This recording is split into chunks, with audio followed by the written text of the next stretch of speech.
একটা মানে শহরের একটা বিশেষ এরিয়া দেখাই। প্রতিটি বিল্ডিংয়ের নকশা ডিজাইন একই রকম, দেখুন কি চমৎকার ব্যাপার। এখানে কিছু বিল্ডিং রয়েছে একই রকম, তার পাশে রয়েছে একই রকম, তার পাশে রয়েছে আবার একই রকম, মানে অন্য রকম ব্যাপার আর কি। দেখুন কত ব্যতিক্রম চিন্তাভাবনা মানুষের। এবার আরেকটা জায়গা দেখায়। দেখুন এটা তৈরি করতে খরচ হয়েছিল 26.65 বিলিয়ন ইউয়ান। এটা বিশ্বের সবচাইতে বড় গোল ভবন, মানে বিশ্বে তো বিভিন্ন রকমের গোল ভবন রয়েছে, তার মধ্যে এটা সবচাইতে বড়, এই জন্য লিস্টে আমি রেখেছি। বেশ চমৎকার, ডিজাইনটাও সুন্দর, রাতের যে দৃশ্য সেটা সবচাইতে বেশি মানে সুন্দর লাগে দেখতে। এই যে দেখতে পাচ্ছেন ডিসপ্লে করছে, কত সুন্দর। এবার একটা ব্যতিক্রম গ্রাম দেখায়। দেখুন এই গ্রামটার বাড়িগুলো এক লাইনে, মনে হচ্ছে একটা মানে ওই যে মালবাহী ট্রেনের মতো বগির বগি লাগছে দেখতে।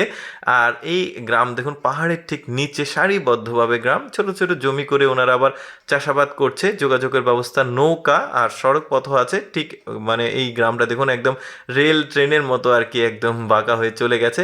বেশ চমৎকার। এবার এই গ্রামটাকে দেখুন, এই গ্রামটা আবার একদম পানির ঠিক মাঝখানে, দেখে মনে হবে বন্যায় প্লাবিত কোনো গ্রাম, কিন্তু না, এখানে ভাসমান গ্রাম আর কি, এই পানির মধ্যেই তাদের আসলে এখানে চলাফেরা। যাই হোক দর্শক, কেমন লাগলো আজকের এই ব্যতিক্রম ভিডিওটি? প্রতিদিন এইরকম এক্সেপশনাল ভিডিও দেখতে আমাদের ইউটিউব চ্যানেলটি সাবস্ক্রাইব করে রাখুন। ধন্যবাদ।